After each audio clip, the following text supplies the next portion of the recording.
Bem-vindos ao GeneticCast, uma produção do Grupo de Estudos em Genética e Melhoramento da UFV, o GenMelhor. Eu sou a Lavínia Barbosa e para essa conversa, a Jaqueline Eneck está comigo. Seja bem-vinda, Jaque. Obrigada, Lavínia. Olá, ouvintes. E é uma satisfação estar aqui nesse bate-papo. Hoje nós temos a honra de receber a pesquisadora doutora Cacilda Borges do Vale. Ela é graduada em agronomia pela Universidade de São Paulo, Exalc-USP, mestre em fisiologia de plantas pela Iowa State University e doutora em melhoramento de plantas pela University of Illinois. Foi pesquisadora da Empresa Brasileira de Pesquisa Agropecuária, a Embrapa Gado de Corte, por 40 anos, onde trabalhou no melhoramento de forrageiras, desenvolvendo diversos cultivares. Em 2013, foi citada como uma das 100 pessoas mais influentes do agronegócio e escolhida como um dos 10 heróis da Revolução Verde brasileira pela FAO-UNO. Ela é conhecida por muitos como a mãe da braquiária. Doutora Cacilda do Vale, seja bem-vinda. É um prazer poder falar com você. O prazer é todo meu. Muito obrigada pelo convite. Você é conhecida carinhosamente como a mãe da braquiária. E a gente gostaria de saber o que levou você a ter esse reconhecimento. Pois é, às vezes as coisas acontecem porque você está no lugar certo, na hora certa.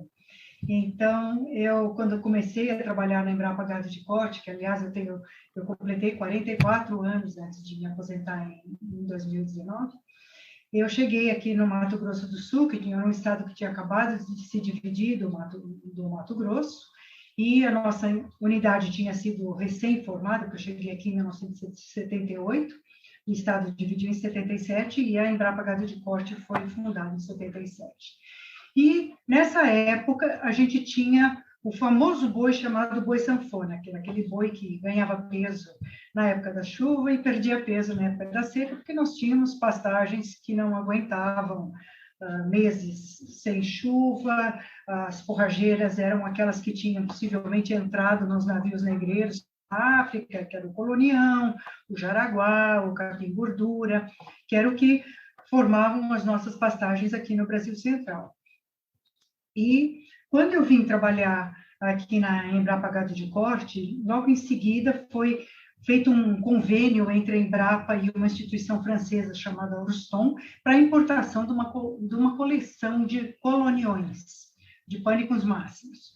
Essa coleção era lá da África, na Costa do Marfim, e junto com a coleção veio também um pesquisador francês que tinha feito a tese dele em doutoramento em melhoramento de coloniões.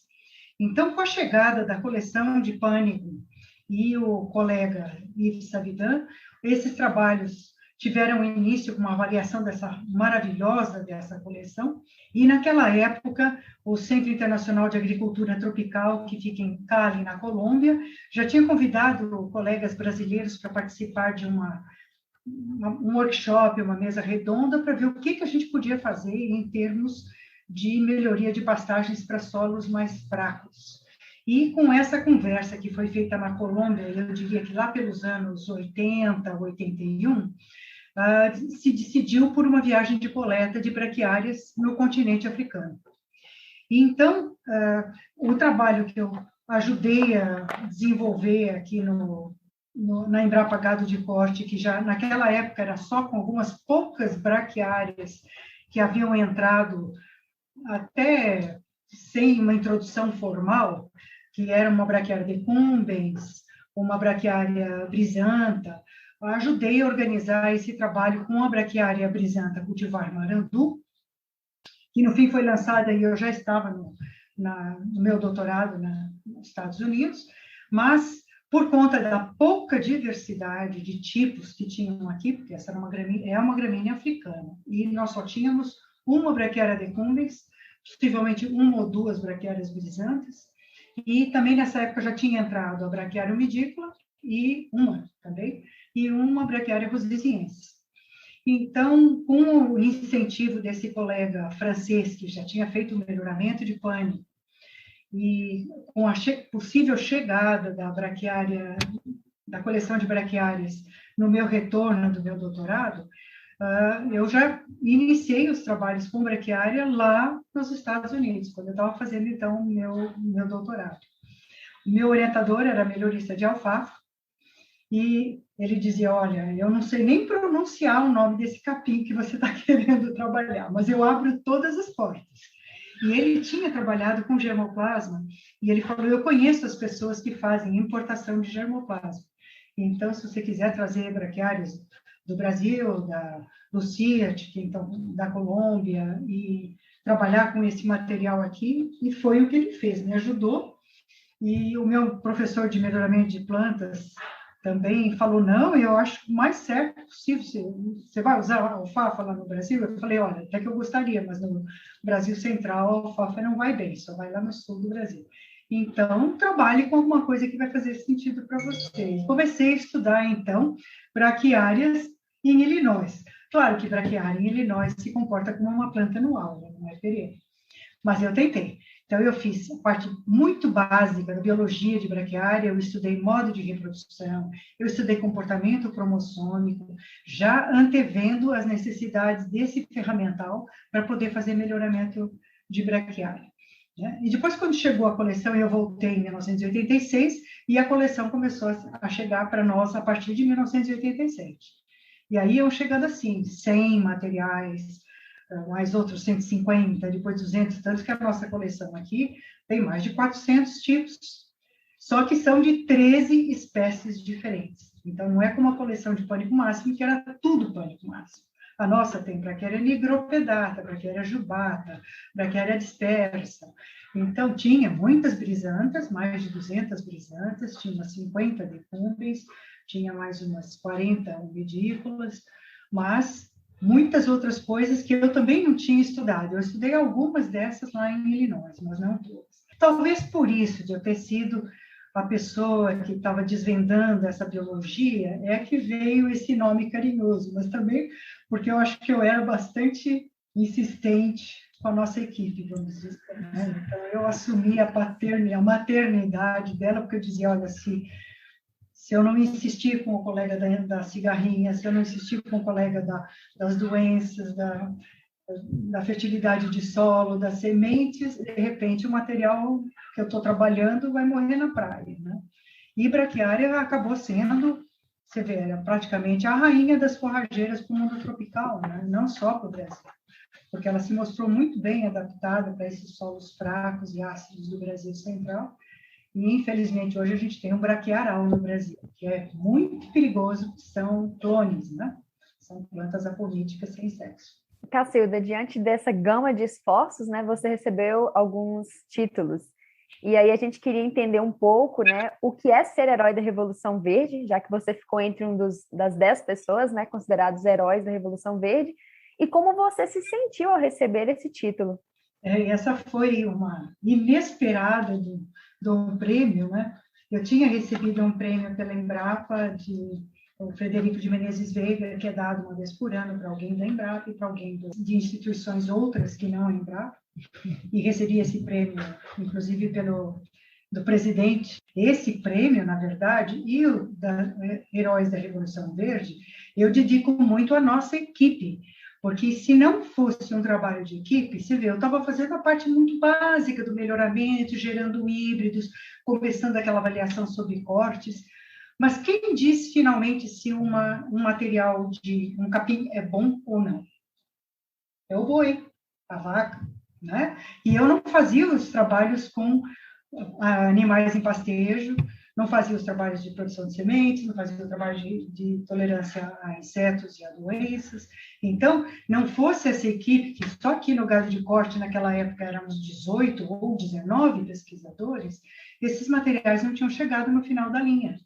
Mas como eu falei para vocês que eu era muito perseverante, o pessoal falava, nossa, você tem uma perseverança. Eu falava, pois é, mas vocês têm que começar a avaliar, olha, tem aqui semente, vai lá, vai no vaso, experimenta, faz o material que você pode. Depois ajudava no campo e etc. E os ensaios de pastejo era sine qua non. Depois que entrou a lei de proteção de cultivares, esses capins, para poderem chegar no comércio, eles têm que obedecer todas as regras de registro e de proteção. Né? Proteção não precisaria, mas a gente fez, porque o mercado de sementes forrageiras no Brasil Quando eu cheguei do doutorado, aquele mercado era um mercado extremamente prostituído, né? Eu acho que eles olhavam para nós e falavam assim: nossa, vocês da pesquisa são um bando de teóricos. E a gente olhava para o setor produtivo e falava: vocês são um bando de piratas, porque era um usurpando do outro e preenchia um papel bonito, dizendo que aquela cultivar era maravilhosa, que dava não sei quantos quilos de peso vivo por hectare, e papel aceita tudo. Eu falei, mas que comprovação vocês têm? Aí entrou a Lei de Proteção de Cultivares, que justamente foi para organizar esse mercado e não ficar o nosso produtor à mercê de ideias e de papéis que aceitavam tudo, né? Então, com a Lei de Proteção de Cultivares, nós temos regras para valor de cultivo e uso, para poder registrar qualquer material comercial, e para proteção nós temos que fazer os DHS, que são distinguibilidade, homogeneidade e estabilidade para esses materiais genéticos. Então, aí o mercado ficou muito melhor organizado. E aqui que eu também dedico o trabalho de aceitação dessas nossas cultivares. Desde 2002, que a Embrapa tem uma parceria com a Unipasto, que é uma associação de produtores de sementes de forrageiras, que eu considero que é a nossa elite de produtores de sementes, porque tiveram que se organizar numa associação, aportam recursos anualmente para os programas de pesquisa da Embrapa, não só da Embrapa Gado de Corte, o acordo é com a Embrapa, então a Acre, Belém, Cerrados, Pecuária Sudeste, Gado de Leite, todas essas recebem recursos nesses partes e não trabalham só com braquiária e pânico, trabalham com leguminosas, né, araques, estilosantes, com hidropógon, com capim-elefante. Então, o sucesso dessa parceria fez com que a parte de transferência de tecnologia ficasse muito mais fácil.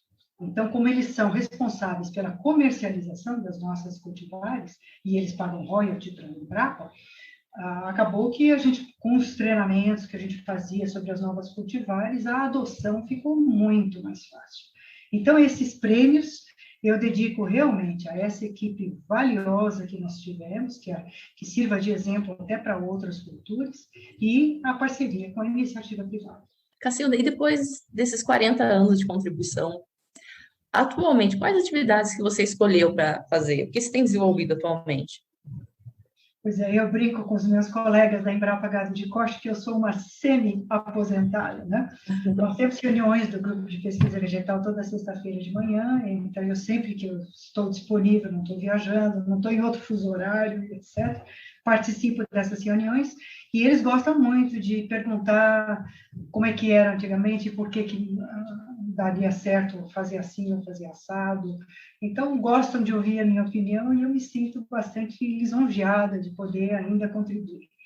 Fora isso, mudei para uma sala que é multiusuário, lá no Embrapa Gado de Corte, ainda está o computador, está ali, uma porção de pastas de viagem, deixei uma biblioteca de muitos dos meus livros de estudo e das teses todas que foram feitas com braquiária, está ali naquela sala. Então, por conta disso, eu, uma vez por semana, estando aqui em Campo Grande, uma vez por semana, mais ou menos, estou indo lá na Embrapa, ainda gosto muito de caminhar os campos, porque há 12 anos atrás, acho que 12 anos atrás, o colega que hoje leva o programa de melhoramento de braquiária para frente, o Dr. Sanzio Barrios,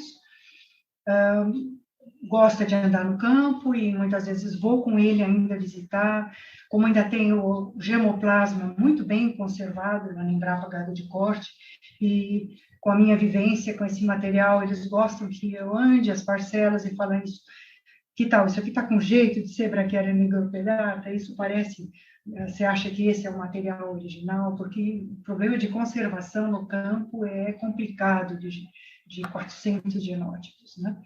Então, eu gosto de pensar que ainda sou útil, ainda estou ajudando com correções de trabalhos, tem trabalhos de alunos de tese que estão sendo ainda publicados, então eu tenho bastante facilidade com o inglês, é claro, né, com tanta convivência nos Estados Unidos. Então, como vocês podem ver, vida de aposentada não está ainda bem aposentada. Cacilda, agora, falando um pouco sobre o desenvolvimento de cultivares, quais os desafios para desenvolver materiais de forrageira? E você também comentou aí, né, que são plantas apomíticas. Você poderia explicar um pouco mais para a gente sobre esse sistema de reprodução? Com certeza. Isso, no começo era um negócio assim, um bicho, meio bicho de 7 cabeças, porque o pessoal do setor produtivo chegava, como? Tem apoplexia? Tem... O que é isso que essa planta tem? Eu falei, não, ela só é uma planta que na parte feminina não ocorre a divisão meiótica, portanto, ela não produz gametas passíveis de serem fecundados, e, portanto, como ela produz um gameta que já é 2N, né, já tem todo o complemento cromossômico que precisa, a fecundação só acontece dos núcleos polares. Então, o endosperma da semente é sempre híbrido, mas o embrião é um clone, é uma cópia exata da planta-mãe. E aí, como é que você faz melhoramento genético se você não tem fusão de gameta masculino com feminino? O que teve que acontecer foi que nós acabamos tendo que usar plantas que foram poliploides, a diploide sexual, que é a Brachiara rusiziensis, foi tetraploidizada artificialmente, então com colchicina, foi tratada, ela acabou ficando tetraploide, né, 4N, e esse material sexual é que a gente usa, então, o pólen da apomítica para fecundar esse gameta 4N. E aí foi quando a gente começou a brincar de cruzamento de rusiziensis com brisanta, rusiziensis com decumbens. Depois, em Campo Grande, conseguimos duplicar os cromossomos de uma diploide de decumbens. Então, aí começamos o melhoramento de decumbens, cruzando decumbens tetraploide artificial sexual com a basilisca, que é a cultivar que está pelo mundo inteiro, no mundo tropical de Brachiara decumbens, e começamos, então, o melhoramento de Brachiara decumbens. A duplicação de cromossomos de Brachiara brisanta foi feita no Senagem, na Embrapa Recursos Genéticos, e nós temos esse material conservado aqui na Embrapa Gado de Corte, mas por ser um material difícil de ser cruzado, porque são plantas muito altas e que florescem muito tarde, nós acabamos não fazendo o melhoramento intraespecífico de Brachiara brisanta. E a Brachiara brisanta é a maior coleção que nós temos, o maior número de acessos que nós temos na coleção são de Brachiaras brisantas, porque ela já veio com aquela conotação de ter resistência às principais pragas das pastagens, que são as cigarrinhas das pastagens, né? Mas então começamos já fazendo um melhoramento interespecífico, vocês podem imaginar que saiu um pouco de tudo, porque quando a gente cruza espécies, saem plantas com vigor de híbrido, mas saem plantas que são rosetas que não saía desse tamanho no pasto, então tinha um pouco de tudo, tinham materiais muito estranhos. E com esses primeiros cruzamentos, houve um interesse muito grande de se estudar o que era a herança da apomixia e o controle da apomixia, e então o nosso projeto acabou sendo cotado para uma cooperação internacional com a Europa, inclusive com aquele colega da França que tinha chegado com a coleção de Pânico, fazia parte desse consórcio também, mas um professor do país de Gales, e Wageningen, que é uma universidade internacional na Holanda. Então, nós, por 4 anos, estudamos com muito esforço a apomixia, da parte molecular da apomixia, do controle genético, e dentro desse projeto também estavam os pássaros com um grupo da Argentina, que estava fazendo melhoramento de pásparo. Não sei se você sabe, mas os pássaros são nativos da América do Sul e da América Latina, né? Então, nesse projeto entrou o braquiária e entraram os pássaros, e nós achando que por conta do comportamento praticamente monogênico, quando você cruza uma planta sexual com uma apomítica, 50% dos híbridos saem sexuais, 50% saem apomíticos, nós estamos achando que o controle da apomixia era simples, monogênico, né, com a apomixia dominante sobre a sexualidade. Quando a gente começou a tentar desvendar a molecular, a gente viu que era muito mais complexo do que isso, né? Tanto que até hoje nós não temos um bom controle, nem um mapa gênico da apomixia e etc. Mas, para efeitos práticos, continua valendo, né, que as populações geradas a partir de um cruzamento sexual com apomítica em braquiária e em pânico têm esse comportamento. e por conta disso, a gente recuperou logo de cara muitos materiais melhores, sexuais, já de primeira geração de cruzamento. Então, a gente nem voltou mais naquelas originais de rosizienses que nós tínhamos trazido. Por que a gente pensou fazer o cruzamento de rosizienses com brisanta e com decumbens? A gente queria o valor nutritivo e o vigor da Brachiaria rosiziensis, combinada com a rusticidade e adaptação a solos mais fracos e ácidos da Brachiaria decumbens, e com a resistência à cigarrinha e o bom desempenho animal, vamos dizer, das Brachiárias brisantas. Então, era o cruzamento do bom com bom, como gostamos nós melhoristas, né? Eu ia te perguntar, Cacilda, bem isso, sobre a Cultivar Ibiporã. Foi em 2017, né, que vocês lançaram esse híbrido. Ela ainda mantém essa resistência, essa cigarrinha das pastagens, ela ainda é um desafio na produção dessa cultivar? Isso. As cigarrinhas, deixa eu contar um pouquinho do histórico das cigarrinhas. Antes da Embrapa, 1972, 73, 74, o Brasil importava navios de sementes vindos da Austrália, tanto que a Brachiaria decumbens ficou conhecida como sendo a australiana, né? A basilisca australiana, porque basilisca era o vale onde essa semente era produzida lá na Austrália. Então, esse material chegou com essa rusticidade. O Brasil tinha projetos de colonização do Brasil Central.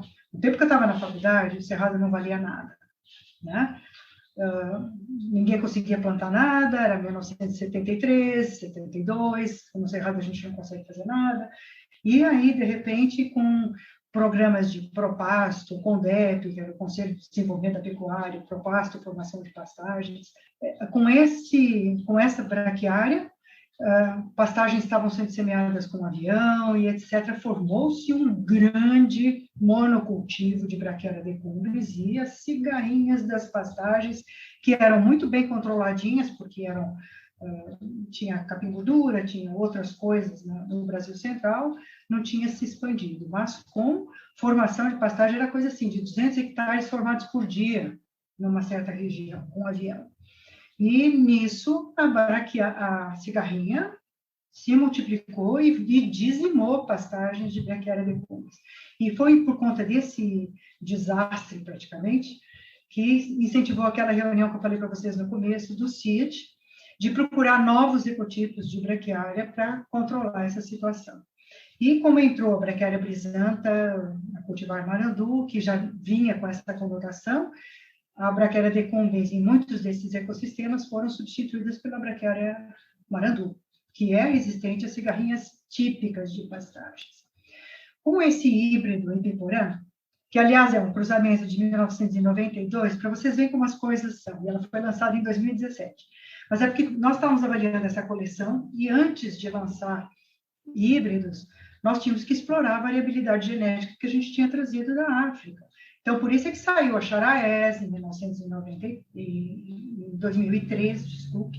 Depois, em 2007, lançamos a Piatã, que já era resistente a cigarrinhas típicas de pastagem, mas com comportamento no período seco mais interessante do que a marandu, né? Depois lançamos a Tupi, que era uma braquiária medícola, que infelizmente a produção de semente é muito baixa e os nossos parceiros do setor privado falam é muito complicado produzir semente de tupi, então ela não está sendo comercializada.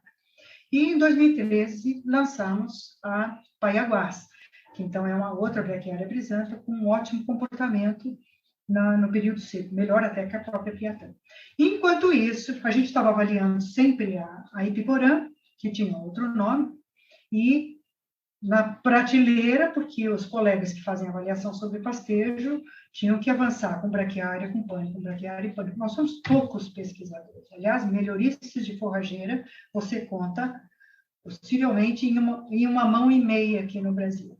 Ainda é uma grande necessidade formar melhoristas de forrageiras. Talvez porque o desafio não é tão fácil, né?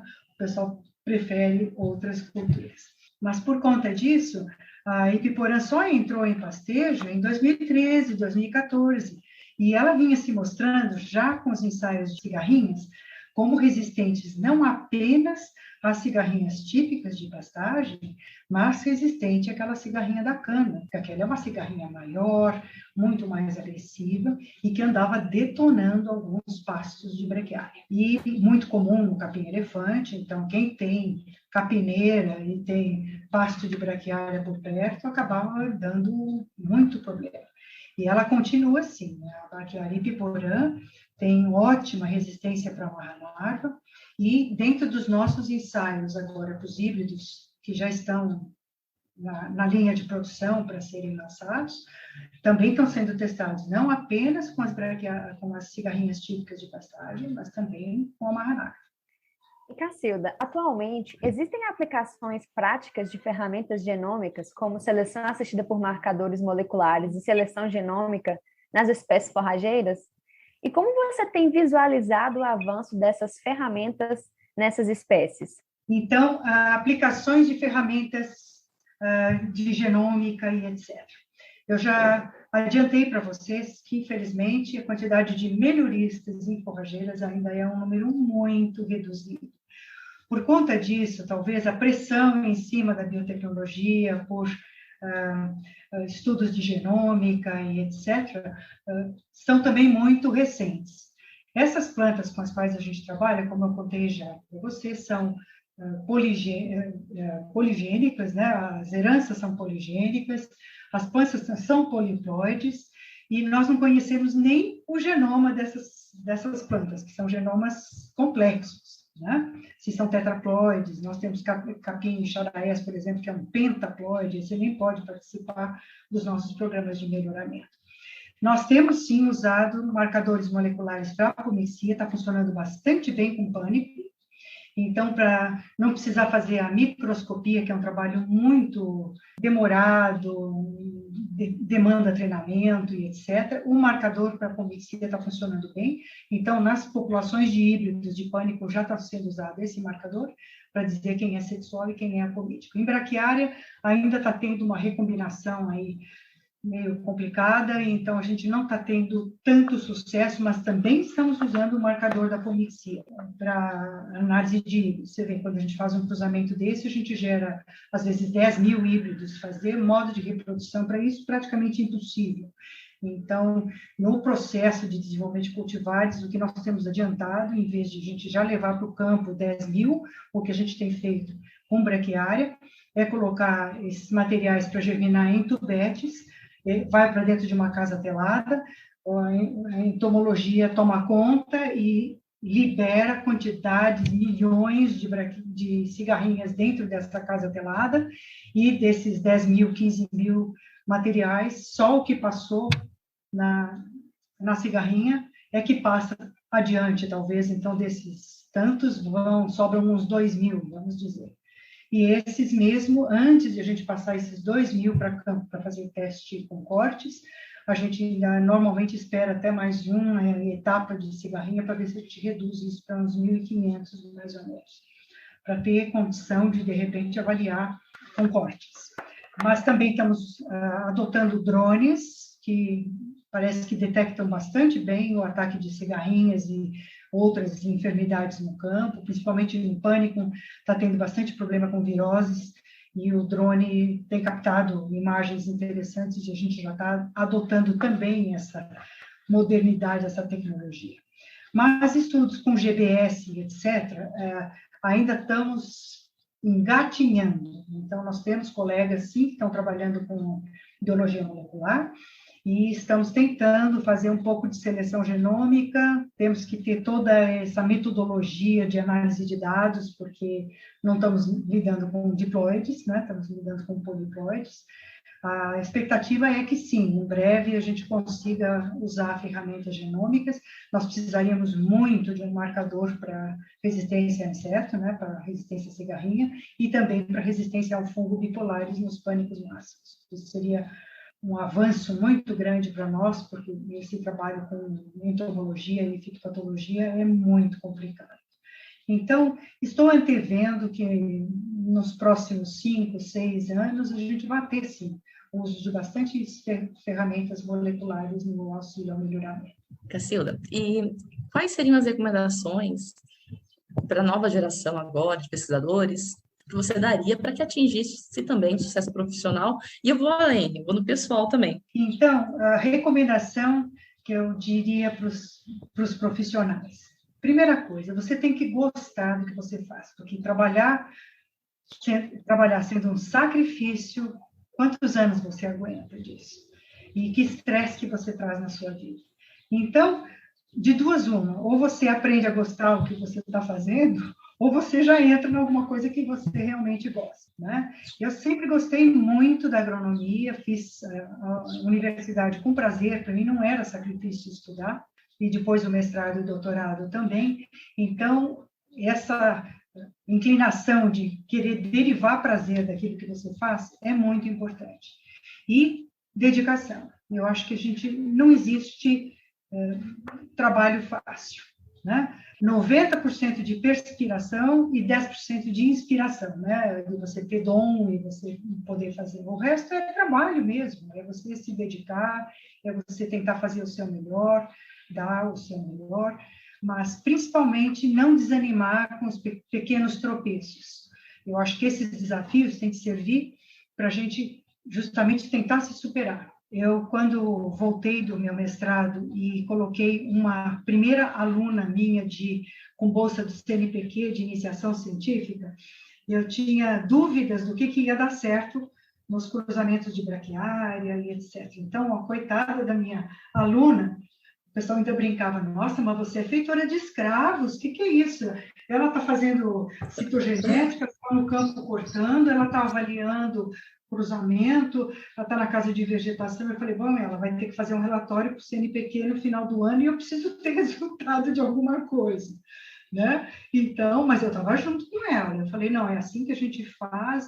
E, graças a Deus, essa moça era muito dedicada, ficou comigo até com bolsa de aperfeiçoamento depois, e hoje ela é um expoente na Arara Azul, a doutora Neiva Guedes. Então, eu acho que o importante é esse espírito de você se doar para aquilo que você está fazendo, e o seu entusiasmo acaba contagiando as pessoas que estão perto de você, porque é muito difícil você chegar a um sucesso trabalhando sozinho. Você tem que ter o espírito de equipe. Então, você precisa contar com os seus colegas, seja humilde de dizer, olha, eu não sei, eu preciso que você calcule para mim a fertilidade daqui, eu preciso que você descubra como é que a gente produz semente desse material.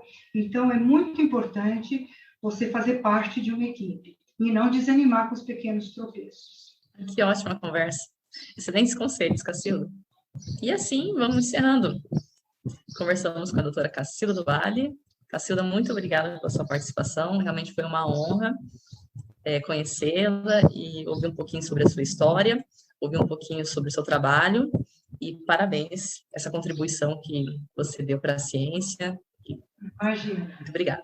É todo meu, e eu espero que essa nossa conversa estimule novos melhoristas de forrageira. Eu tenho um ex-aluno de doutorado que está hoje lá nos Estados Unidos, é professor até nos Estados Unidos, que acabou fazendo mestrado conosco aqui em Campo Grande, depois o doutorado também com forrageiras, e está fazendo um trabalho maravilhoso justamente com genômica. Felipe, que está nos Estados Unidos, e dele a gente espera bastante progresso realmente. E ele sempre dizia, olha, eu assisti uma palestra sua e isso me animou muito, porque o seu entusiasmo foi contagiante. Então, espero que contagie mais os novos colegas do nosso melhoramento de forrageiros. A nossa ideia de conversar, fazer esse bate-papo foi justamente isso, é levar um pouquinho, né, da história e dos trabalhos que pesquisadores de renome desenvolveram, e para os ouvintes, né, ou para os futuros melhoristas, que eles consigam, talvez, se encontrar também com algumas informações, alguns conselhos. Muito obrigada. O prazer foi todo meu. E você, caro ouvinte, gostou? Acompanhe-nos em nossas redes sociais, Facebook, Instagram e LinkedIn, além do nosso site, o www.gemmelhor.com.br, para deixar seu comentário, crítica, sugestão ou temas para trazermos nos próximos episódios. Em nossas redes sociais e no nosso site, você pode saber mais sobre nossos eventos e novos episódios do GenetiCast.